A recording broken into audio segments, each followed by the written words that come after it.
There's room at your table for me. I was kind of hoping they would play another song so that I wasn't crying when I came up here, but sometimes it feels like God fails. I'm just kidding, guys. But, I mean, that's true, though. So, this is, for those of you who celebrate or remember, this is LGBT History Month in October. And when I sing that song,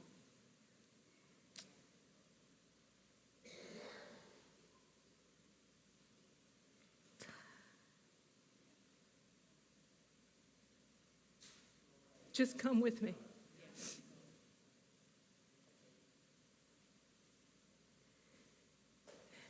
In our current climate right now, there are so many tables where people are being dragged physically away from. They're being shot at, they're being stabbed at, they're being withheld food, they're being tormented because of who they are or who they love or what they are or their ethno background, or because they're caught in some war between some billionaires who want to have a pissing match. Can you see where we're going to go today?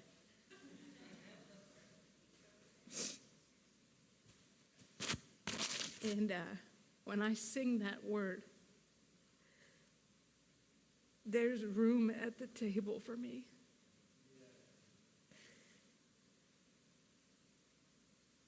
There was a time at this place where we had meetings around tables. That table over there, to be a legitimate table. Where I wasn't sure. Ooh, don't do that.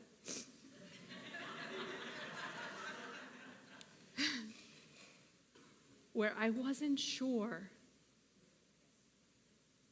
if there would be a seat left for me at the table. I wasn't sure if I'd still be able to serve God.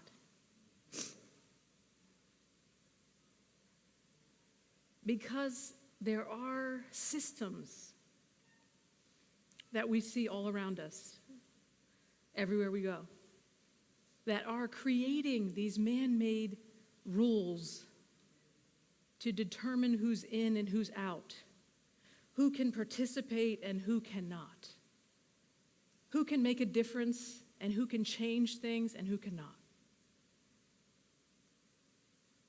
But I'm thankful that this church and this pastor, because this pastor, she's a pioneer.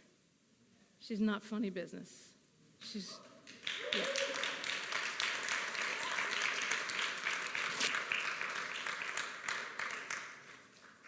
You know, I might have been the first gay elder here, but she was the first pastor to look at me and say, "You might be the first gay elder here." And that takes a lot of courage and grit. And I'm grateful that you remain at this table and that no matter what, you haven't left.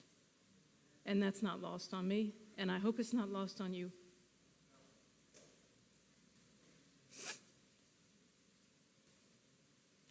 So thank you for that, for creating tables where everybody is welcome. Everybody's welcome.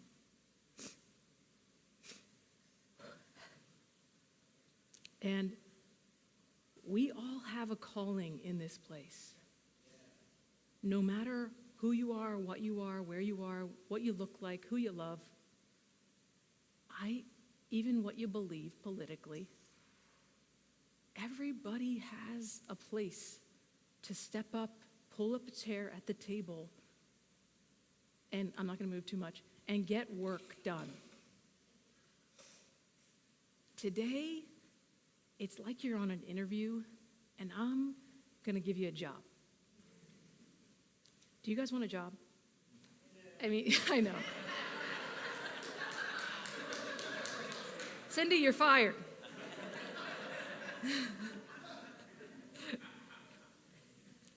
So here's what I mean, right? So there's so many things. We're going through the spiritual disciplines right now. By the way, go Birds, okay? All right, that's good, 4-0. We're going through the spiritual disciplines right now. And we're going through the gym, and we're talking about the exercise of the Spirit so that we can be prepared in the world, right? So that if you're squatting in your spiritual life, you can pick up what's heavy in the real world when you go out, right? And we're learning about all these different ways that we do that. Right now, we're going through the spiritual disciplines. Richard Foster wrote a book, and he talks about all the spiritual disciplines. And today, we're talking about service. Last week, Sandra, on the right here, gave us an amazing service about service. And I think there's a great invitation here for us to enlist and say yes. Because when we talk about spiritual disciplines, right, we think about prayer, meditation, worship, the things that kind of would go inward, right, to help ourselves. And service, it's a little less flashy and a little less gooey-ooey. Because service it's not about busyness. It's not about what we do. It's not about kind of racking up looking good or doing something and becoming more holy. It's about becoming. It's about transforming and participating in something that I think the world is really desperate for right now. On a scale of 1 to 10, do you wake up, I don't think it's a 1 to 10 question, but on a scale of whatever, when you wake up in the morning, do you think the world needs me today? Or are you like, oh, shoot, man, I got to get up and stupid job, right? Two things can be true.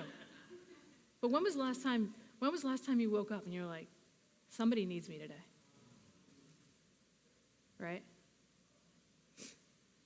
And the truth is that somebody does need you today.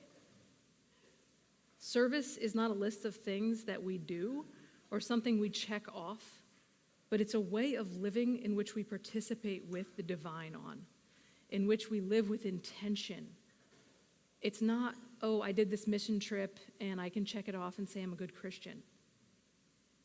That's great if you want to do that. It's great to go to the food pantries. It's great to do all that. But what about the everyday? What about those everyday moments where we just are out and about at the grocery store and we see somebody who's right there? And what if we're intentional? What if we woke up and we're like, God, somebody needs me today? Right? So I've been really trying to shift my mind around this because, to be honest with you, I've been tired of my own BS. Can I say that? Yeah.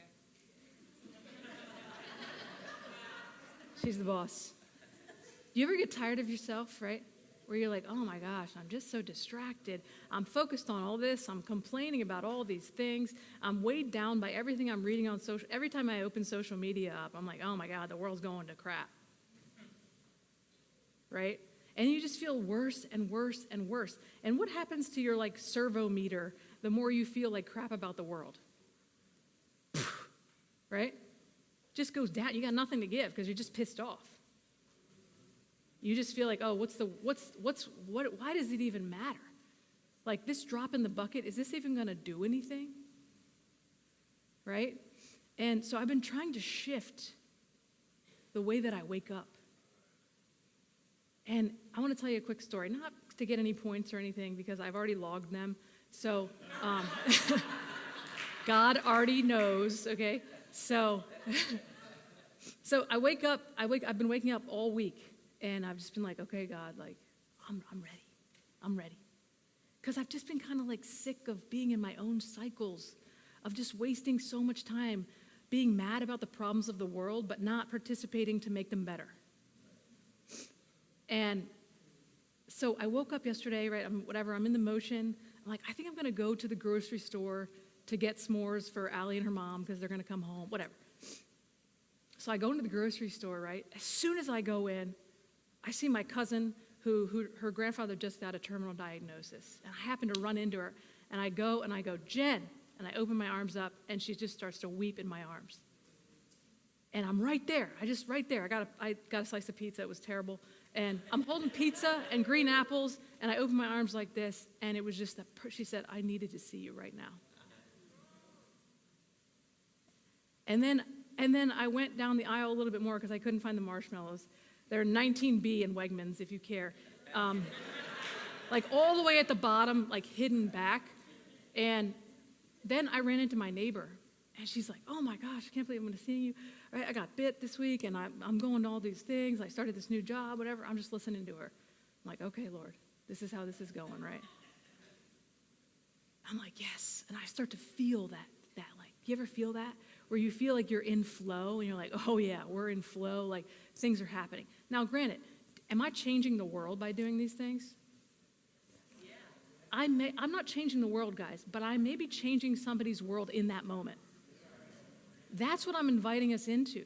Because if we think about the bigness of the world, like, no, am I probably not going to change the state of the political situation in America right now? Probably not. But can I march across wherever you march to and from? Can I do that and spread awareness? Does it make a difference? Yeah, it makes a difference. Can I sign up to vote? Can I do little things? Can I treat people better? Richard Rohr says the best way to be a critic of something is to do it better.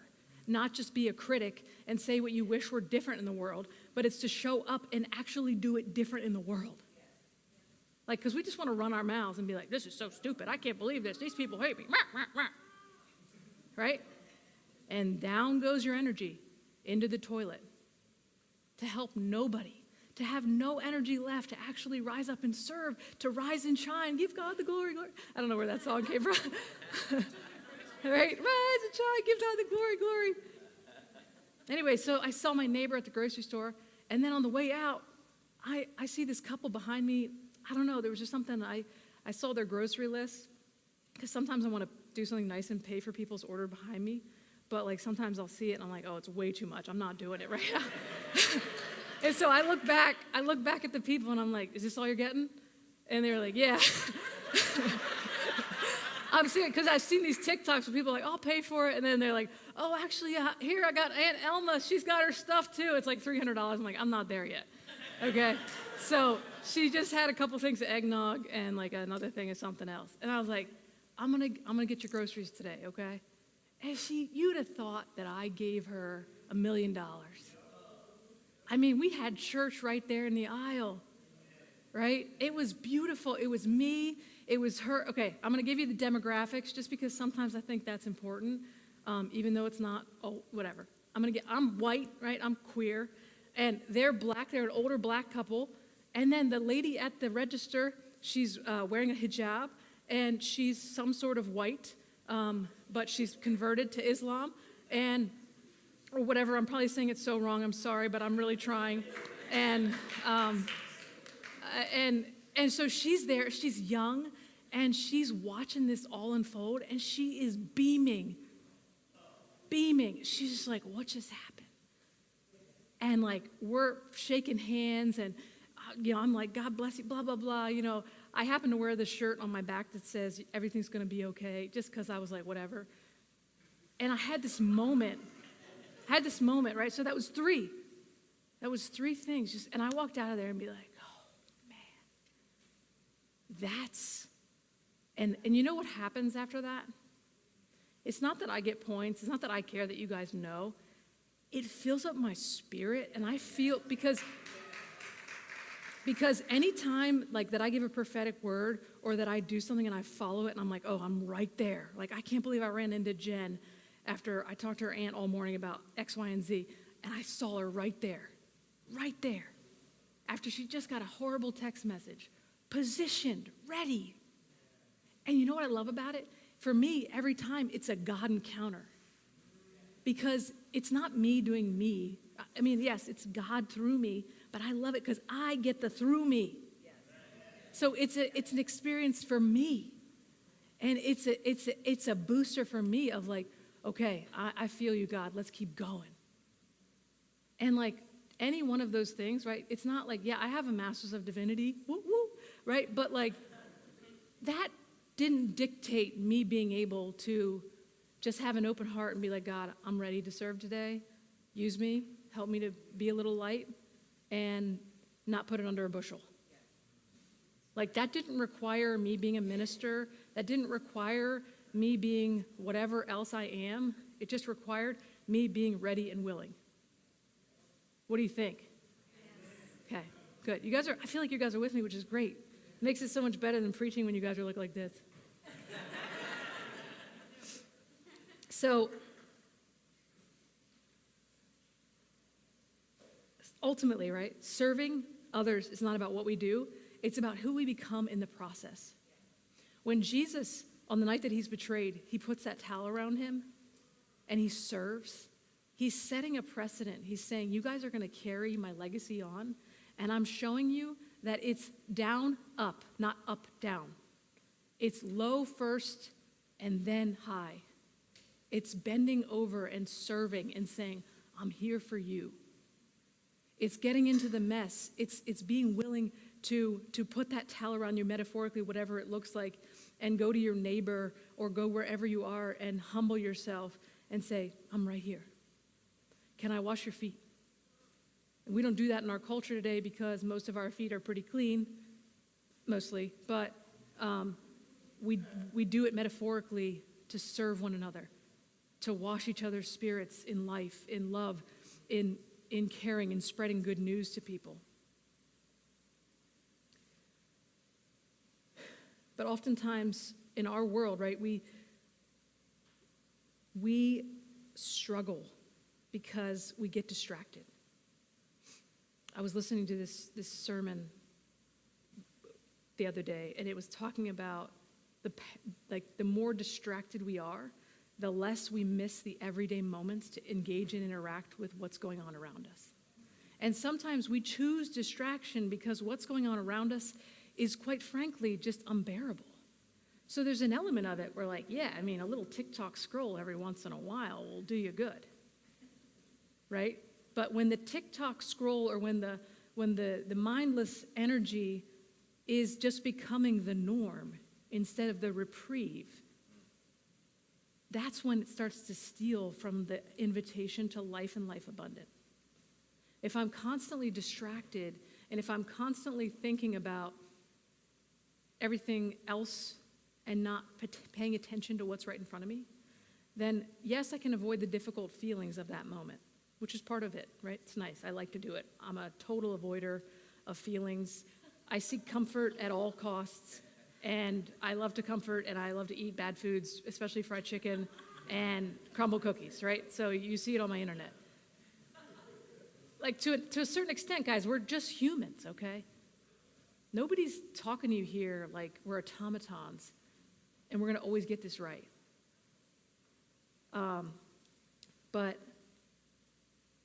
Jane Goodall, she recently passed away this week, who was a real advocate for life and caring for others, especially animals. She says, you can't get through a single day without having an impact on the world around you. What you do makes a difference, and you get to decide whether you want to make it a positive one. And every day we make ripples with our tone, our choices, our energy, and service is choosing to make those ripples count for good, for transformation, to partner with Christ, to partner with what the Holy Spirit is doing among us all the time. Mother Teresa said, not all of us can do great things, but all of us can do small things with great love. One of my favorite quotes, because when the world gets overwhelming, I'm like, well, what does it matter, right? Who cares that I brought that couple eggnog? Like, who cares? But like, maybe it does matter. Because maybe life is lived in those little tiny moments where you're just available and you're present and you can listen. We keep waiting for some huge world life-changing moments. But maybe the sacred is in hiding in the simple, in holding a hand, making a meal, sitting quietly with someone who's hurting.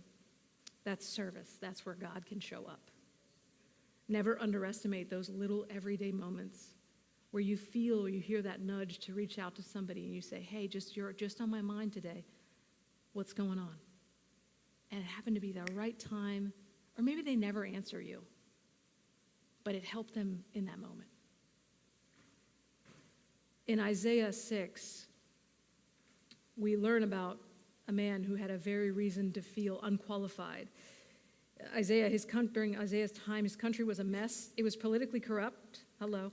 Spiritually confused. Good night. But in the middle of all that noise, right, he had this vision. He says, then I heard the voice of the Lord saying, whom shall I send and who will go for us? And Isaiah says to the Lord in response, says, here am I, send me. Isaiah didn't say, I'm ready, I'm qualified, I'm not scared, I'm certain, I've got my degree. He just said, I'm here. He didn't have a plan or a platform or 10K followers to make money off of every post. You can follow me, though. I am trying to get to 10K. He just had a willing heart to respond. He wasn't a superhero or a saint with all the answers. He was just a human being who had a holy moment with God and said yes. When the world was falling apart, God didn't send a celebrity or a king or a wannabe king. He just sent a willing person who said yes. And from that place, things changed. Isaiah's name means the Lord is salvation. His message was simple, that even when everything around us looks broken, God can still reach for us. Mercy can still reach for us. Love still calls us to act. So in our worlds of chaos, can you hear the voice calling you? Who will bring light? Who will bring love? Who will bring justice? And from the center of your soul, can you hear and respond, say, I'm here, God. I'm still here. Use me. It doesn't take much. And we learn, kind of moving forward in the New Testament, in some ways that God teaches us of how we should serve, where the come from is. In 1 Peter 4, 10 through 11, and this is from the New Living Translation, it says, God has given each of you a gift from the great variety of spiritual gifts. Use them well to serve one another. Do you have the gift of speaking? Then speak as though God themselves were speaking through you. Do you have the gift of helping others? Do it with all strength and energy that God supplies. Then everything you do will bring glory to God through Jesus Christ. All glory and power to him forever. So for Peter in this section was writing to early Christian communities who were suffering from marginalization and hardship. And Peter reminds them that their faith isn't just belief under pressure, but it's an embodied love and community.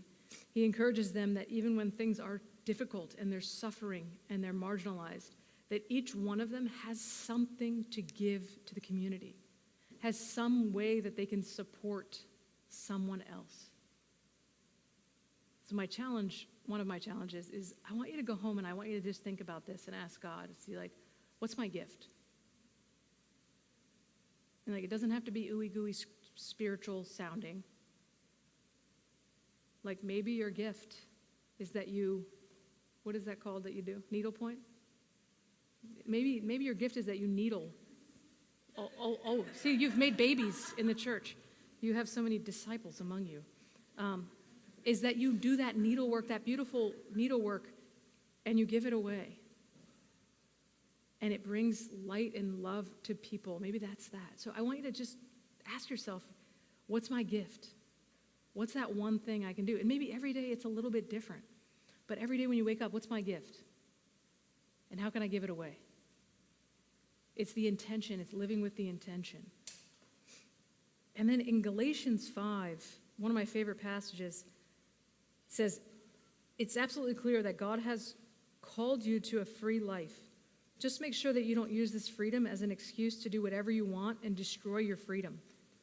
Rather, use your freedom to serve one another in love. That's how freedom grows. For everything we know about God's word is summed up in a single sentence. Love others as you love yourself. That's an act of true freedom. So at this time, Paul is writing to the Galatians who were struggling with competing messages about law and freedom.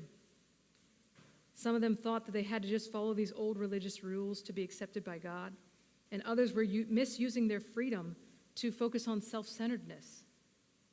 And sometimes we do that. Sometimes we're like, I'm free to do whatever I want. I don't have to care or do or think about anybody else. And look, there's times for that. But life comes when we use the freedom that we have and that we've been given to love. Of like, yeah, I can do whatever I want. So yeah, I can post whatever I want online about anybody and whoever. And I can be pretty nasty to people. I can say whatever I want. I can do whatever I want. But what reward, what influence and legacy is that going to leave on people? I'm like, yeah, you have free will.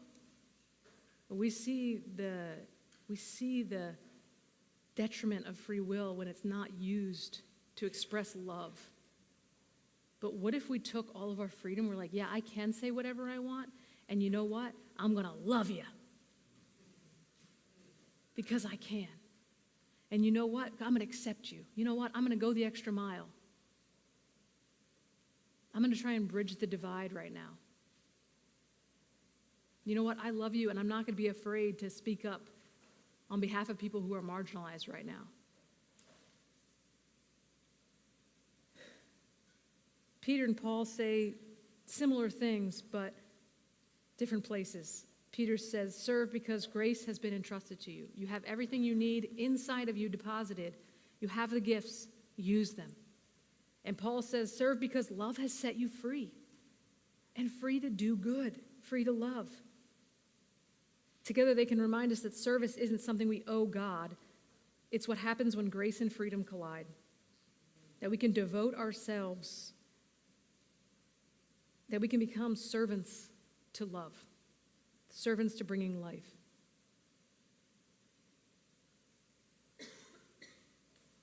And Paul argues that potentially our highest form of freedom isn't just independence and doing whatever we want, it's interdependence and considering the community and caring for one another, being free for love. I've talked about this before, that we're not just saved from something, we're saved for something. And we have a huge opportunity right now in our culture. What if, I don't know how many there is in here, probably Tony does, but like 100, what if there's 100 people in here right now? And how different would your corner of the world be if every morning you woke up and you said, use me, God. I want to serve my corner. I want to serve my people. And whatever it is. I've been thinking about Mr. Rogers a lot lately. Because, you know, I heard somebody say this really well. And maybe not all of you are so engulfed in social media as I am. And if you're not, good for you. I hope you never do become so engulfed. But it's not normal to scroll. And in one scroll, and this may be a trigger warning for some people, so bear with me. In one scroll, it's not normal to see somebody get shot or strangled or stabbed and then see somebody's kitten looking cute.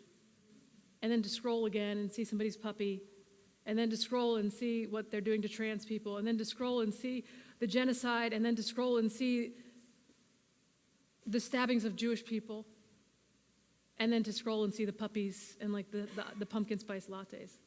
Like, it's pretty weird. Like, our brains probably are not doing great.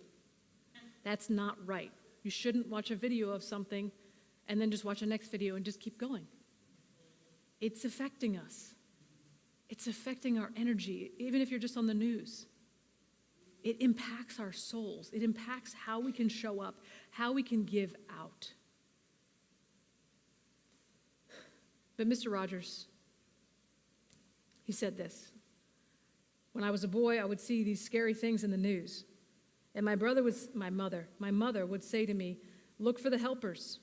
You'll always find the people who are helping. the helpers. That's who we're called to be as a church. Not heroes, not saviors, not egomaniacs who think they have the answers to everything. Not certain Christians who want to condemn you and tell you exactly how to do it. Just people who show up with love, with hands open, with hearts willing. And when we serve one another in love, we become the helpers that remind people goodness is still here. Grace is still alive. And love is still stronger yet than the death we see all around us. I'm convinced that Jesus says, your kingdom come, your will be done on earth as it is in heaven. Because oftentimes we fear an existential hell that is to come. But we live in a living hell on earth so many times. And we, those who consider ourselves believers, in whatever spectrum you consider yourself a believer, we are called to bring the kingdom of heaven to earth. In whatever little way you can. Nothing is too small. It all matters. So when I was thinking about this, I was thinking about our practical ministry areas at Cornerstone. And if you could put that up, please. Next. Oh, it's so small. It's okay. And some of these are in process. Some of these are really blooming right now, and every one of us at a different area. But I'm excited that we have so many areas to practically. So if you want to get involved practically, you're saying, I want to get more involved at my church, right? I want to just share with you, and if you're here in the building, you can stand up so that people can see who you are. I'm just going to read through our ministry areas that we have in case something, maybe God's going to say, hey, get involved here. This church can't run by Pastor Tracy. A lot of times it does just run because of her. This church cannot just run on Pastor Tracy, Tony, Brittany, Sandra, the elder, whoever's here. It needs you. It needs you to help. So maybe just open your heart for a minute and say, God, is there somewhere that I'm called to serve here in a practical way? Ministry, there's ministry areas, sound and tech. Dave Moore runs that up.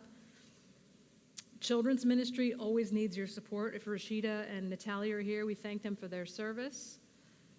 Youth ministry, Tassiday. I think Tassiday's in the house. And Mal's in the house. You can stand up if you want or raise your hand.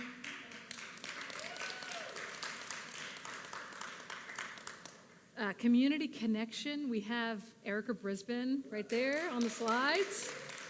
And Mark Cole, he's headed to an Eagles game because apparently he won season tickets, which I'm hoping he'll take me. Amen. And Mark Cole, thank you both so much for the good work that you're doing in bringing our community together. We have Pastoral Care Center, that's Dawn and Carol Pratt, right here. Hospitality, Charlene. I still don't know how to say your last name. Sanavong? Well, Sanavong. Thank you, Charlene. She was here this morning doing food pantry things super early. She's right here. Setting up communion, food pantry. Thank you for all your hard work there.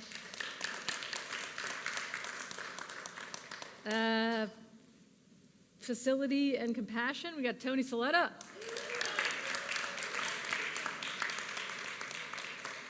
Tony keeps the lights on, thank you. And so do you with your tithe and offering, don't forget.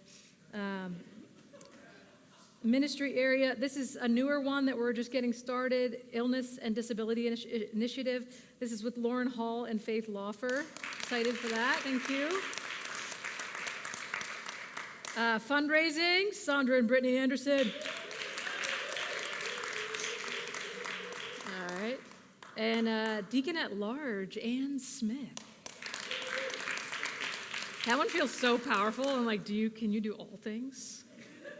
Through Christ who gives you strength. Thanks, Ann. It's just been great to have you around. I'm glad you're here. And ministry area for the LGBTQIA+ and justice. Let's give it up for Christine Buholo.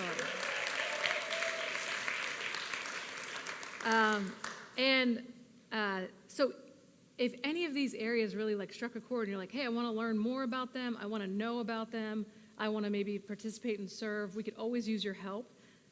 This is not an official ministry fair, but I just wanted to bring this to your attention that we have so many areas and we always need more people to come and support. So we do have some signups in the back if you're interested about learning about a certain ministry area, or if you want to talk to one of those people, you can always email Brittany at adminccf.com and get involved. That this may be your place where you're like, oh, this is my place. I want to get involved. I want to do something. I want to give something.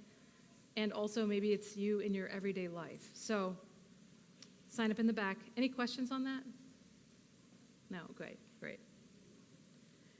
So in closing, the church, I think they teach you not to say that, but the church at its best isn't about programs or pews. It's about people who choose love, fearless love, again and again, at home when nobody's watching, and on the streets and in your car and in the church. It's about seeing service not as a side activity or something we check off to be a good Christian, but as our shared identity that we share in how Christ taught us, that we put that towel on, that we wash the feet of our community, that we care for one another. Service is love made visible. It's often not glamorous, and it's not always easy, but it's real, and it's what the world is starving for. So may we be people who keep showing up, not because it's easy, but because it's our calling, it's our invitation to participate. Not because we may feel ready or qualified, but because there's maybe a shred of willingness that says, I want more, and I want to participate in creating a better narrative for our world while I'm on it, for the short time that I'm on it. And that's possible. So in what ways will you bring light? Will you bring love? Will you go? Will you listen? Will you lean into the current status of our world and say yes? And say, here, my Lord, send me.